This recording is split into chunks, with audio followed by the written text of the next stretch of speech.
There is a very strange object flying past our sun. We don't exactly know what this thing is or what it's doing. We can't even see it anymore. But we have been watching this object very closely for months. We've given it a name, 3I Atlas, and we've given it a title, Interstellar Comet. There is a lot that we know about this new visitor to our solar system. In just 4 months, there have been nearly 100 research papers published on 3I Atlas, and there is plenty of other information out there that doesn't appear on the official record. Some of it can sound pretty insane, so today we're going to cut through the noise and we are getting to the bottom of everything you actually need to know about 3I Atlas. Let's talk about the journey of this interstellar object. Right now, 3I Atlas is making its closest approach to the sun. We call this phase perihelion, and the peak occurs on October 29th when the object will pass within about 210 million kilometers of our star. Although in space we typically use a larger form of measurement, that's the astronomical unit, or AU. 1 AU represents the average distance between the Earth and the Sun, which helps us to bring a familiar sense of scale to the vastness of the solar system. So the perihelion of 3I Atlas occurs at 1.4 astronomical units away from the Sun, which means it doesn't actually get that close. It's somewhere just inside the orbit of Mars. But this will be the time of peak activity for 3I Atlas. This is the hottest that it will get, which means that a lot of material from the surface of the object is going to get blasted out into space. Now, that's normal for a comet. We call this process sublimation. It's what happens when a solid material transitions directly into a gas, because there's no liquid in the vacuum of space.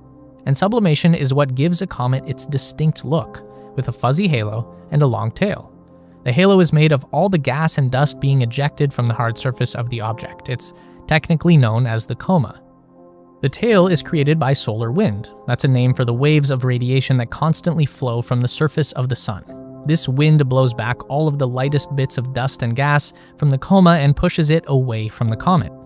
It's a spectacular piece of cosmic ballet, and unfortunately, we don't get to see this happening to 3I Atlas as it flies through its peak exposure to the sun because we are on the wrong side.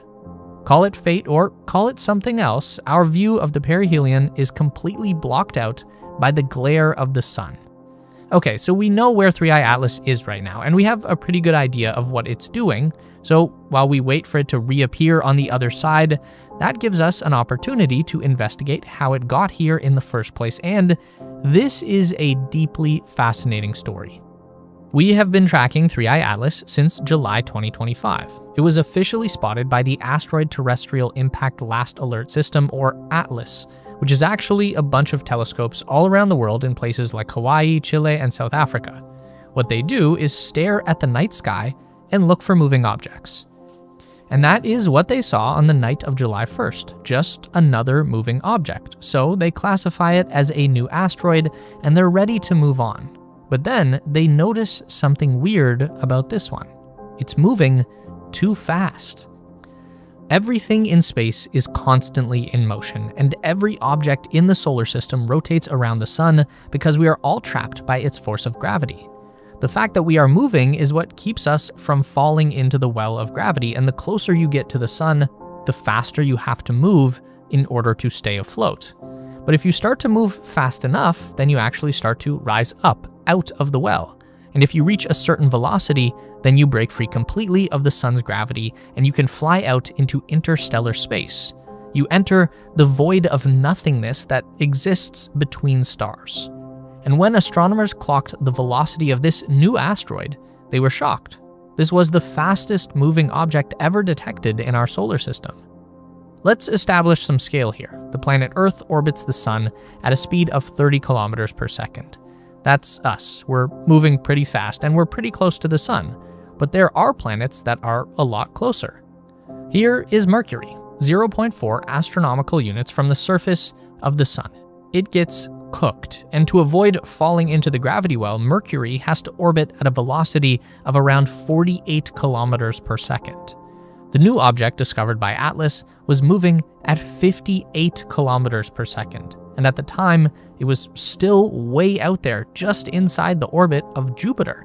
That's about 4.5 AU away from the Sun. And at that speed, it was clear that this object was going to blow straight past the Sun and just keep on going.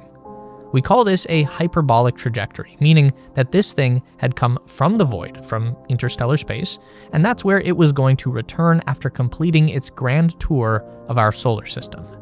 This is when the name 3I Atlas came to be, third interstellar object, which means there were two before it. You probably know this one, Oumuamua, the first ever identified interstellar visitor, and it was also pretty weird, although it was weird in a totally different way than Atlas is, and we'll get deeper into that very soon. But we also have a second interstellar object, the often overlooked middle child, 2I Borisov, which was actually not that weird. Aside from the fact that it was interstellar, it basically just acted like a normal comet. So, if anything, it was weirdly not weird. There are three big differences between 3I Atlas and its interstellar siblings. One is size. It's literally much bigger. Oumuamua was up to 400 meters across. Borisov was as wide as 1 kilometer, but 3I Atlas could be up to 5.6 kilometers in width. 2 is speed. Atlas travels at about double the velocity of Oumuamua and Borisov. And 3 is the direction that the object came from, and this is the really weird one. Oumuamua came in from above, from the northern sky, which is the general direction that the solar system is moving. So we're all orbiting the sun, but the sun itself is also orbiting around the center of the Milky Way galaxy, and it's dragging us along with it. So as much as Oumuamua hit us, we also kind of ran into it. 2I Borisov did mostly the same thing. It came in at more of a diagonal angle than straight on, but from the same general direction. Now, 3I Atlas is not another head-on collision. This one is a T-bone, and it's coming in on that side angle in almost perfect alignment with all of the planets. Our solar system is like a disk of stuff that all formed around the sun. Over time, all of that stuff kept smashing into each other and forming into planets and moons and asteroids and things, but it all remained in a relatively flat disk shape. We call that disk the plane of the ecliptic. There are only a few things that are a little bit offset from that plane. The most recognizable one would be Pluto. Its orbit is tilted by 17 degrees, so sometimes it's a little above the plane of the ecliptic and sometimes it's below. It's important to know that so we can appreciate how well aligned 3I Atlas actually is. The interstellar object is only 3 degrees off from that ecliptic plane. It hit our solar system in perfect alignment with the disk. Space is three-dimensional, and that object could have come from any direction. So to have something hit us almost perfectly side-on, it's a very big coincidence. But that leads us into an even bigger question. Where did 3I Atlas come from? Well, we know that it came from the direction of the galactic core. So if we look at the Milky Way galaxy from this usual top-down perspective, you are here in this kind of outer half of the galaxy, located in a spiral arm.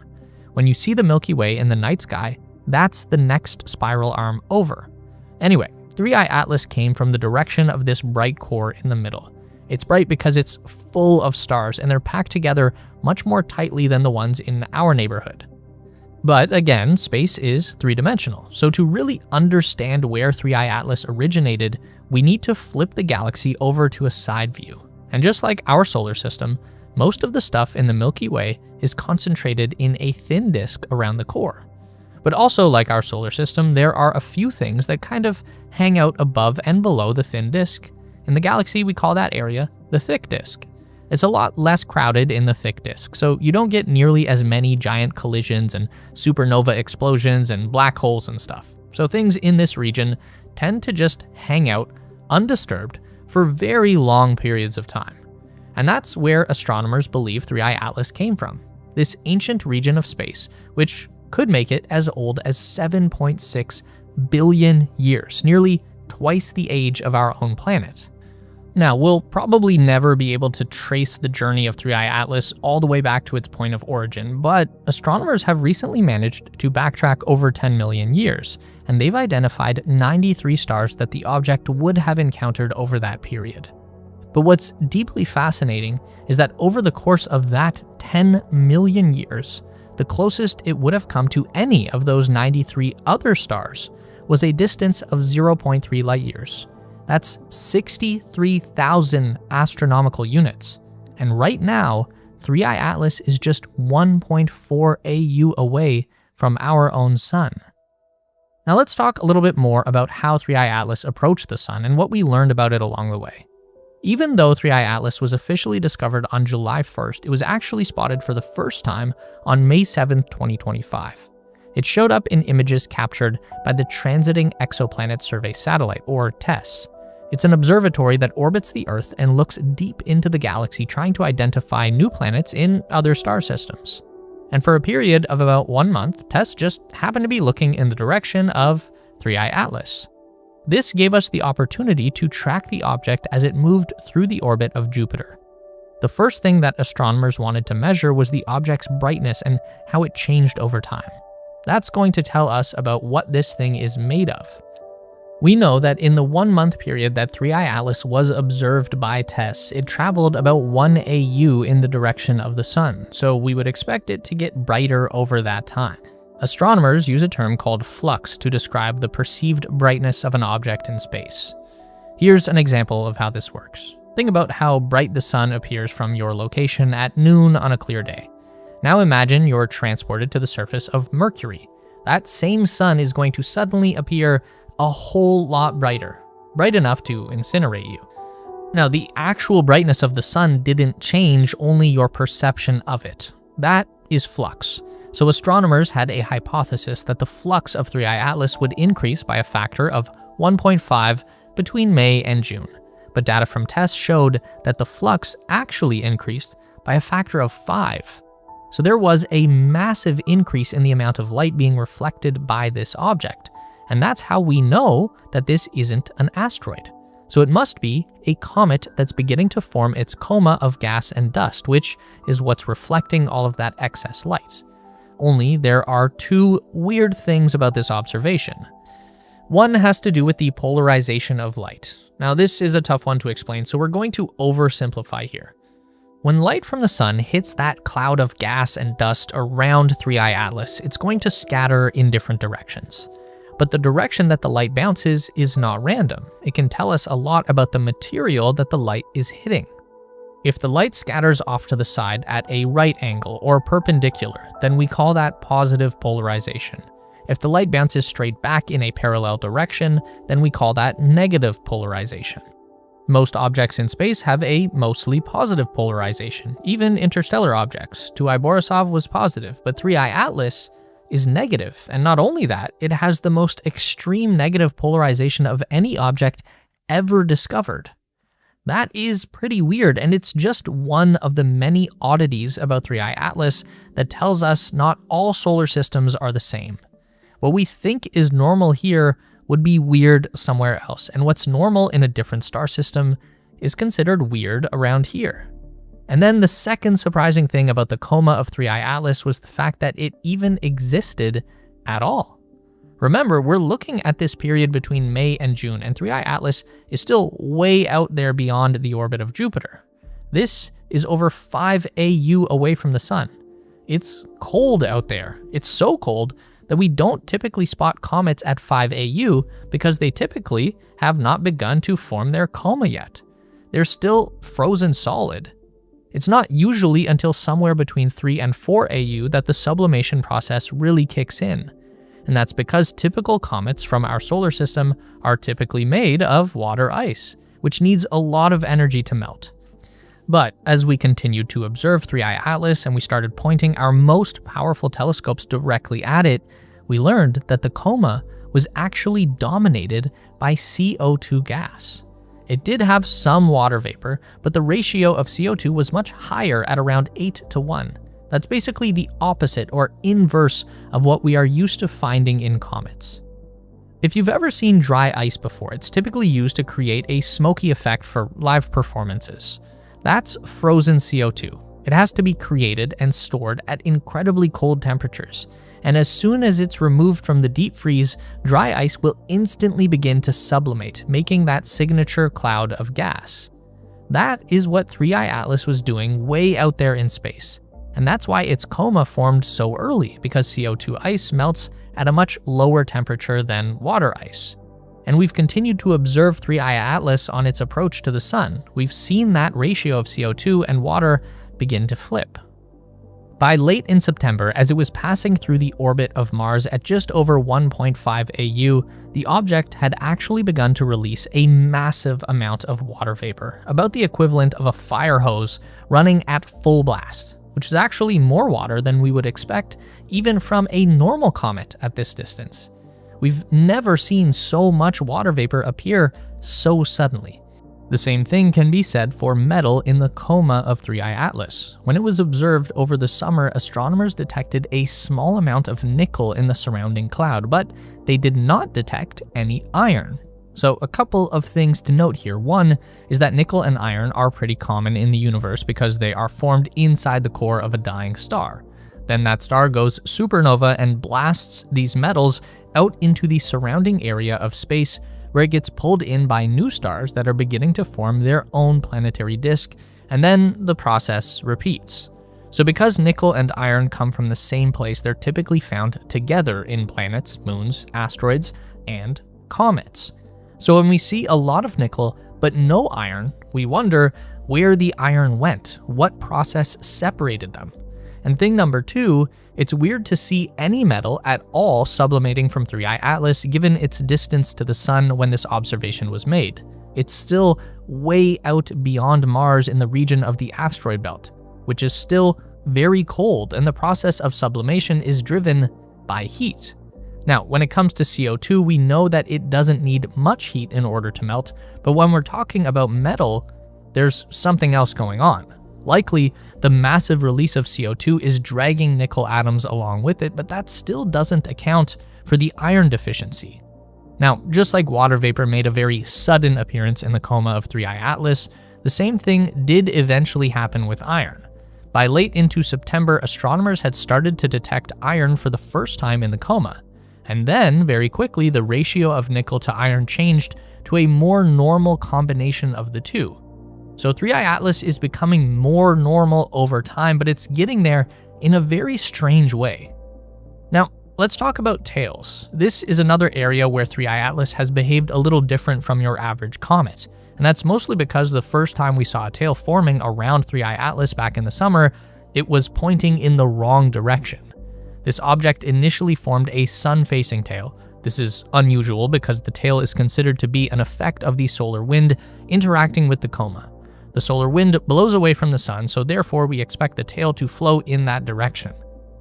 In this case, it didn't, which could be related to the early formation of the coma, which was due to the high CO2 concentration.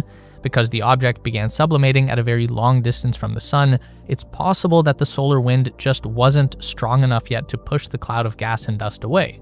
So what we saw was more of that cloud accumulating on the warm side of the object, the sun-facing side, before it encountered a strong enough wind to form a conventional tail, which is what 3I Atlas eventually did. By September, a short fan-shaped tail facing away from the sun had developed, which is pretty normal. Not all comets have long streaking tails like what we're used to seeing in illustrations. The length of the tail varies according to what the comet is made of and its distance to the sun.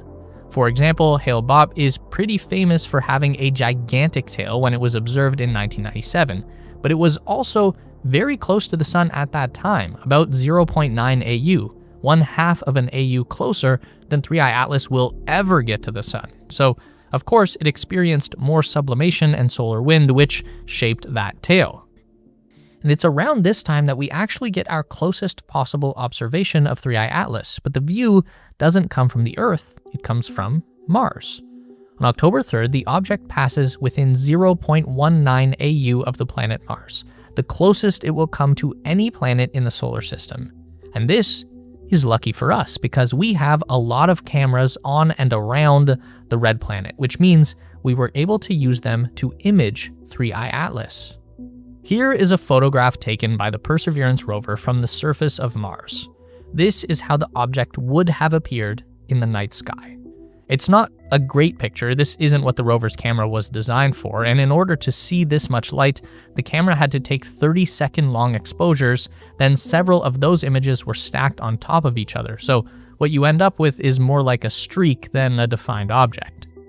And here is another image of 3I Atlas taken by the European Space Agency's ExoMars probe, which hangs out in orbit around Mars. We can see the object a little more clearly now, but there's still not enough resolution to distinguish between the bright coma and the surface of the object itself. In order to get that fine detail, we would need to take a photo with NASA's Mars Reconnaissance Orbiter, which has the most powerful telescope in the Mars system. Unfortunately, at the time we are making this video, that image has not been released, if it was even taken at all. Basically, there's been a shutdown of the US government, and people at NASA aren't going to work until some political stuff gets resolved, which unfortunately could take some time. But time is something that we have right now, because the sun is going to continue blocking our view of 3I Atlas until early December, at which point we'll be able to study the effect that the sun had on the object, although the closest that we'll get is still 1.AU. That happens on December 19th. At this point, 3I Atlas will be well on its way out of the solar system, but there is just one more close encounter still to come. On March 16th, 2026, the object will fly within 0.36 AU of Jupiter. While we don't have nearly as many cameras around Jupiter as we do at Mars, we do have one. It's on a probe called Juno, which has spent the past decade observing the gas giant and its moons. But it will have a chance to take one last image of 3I Atlas before it disappears. Now, at this distance, the object will be cooling down. It's going to be less active, but it could be changed by its exposure to the sun, and that will add an extra layer of understanding to these interstellar objects.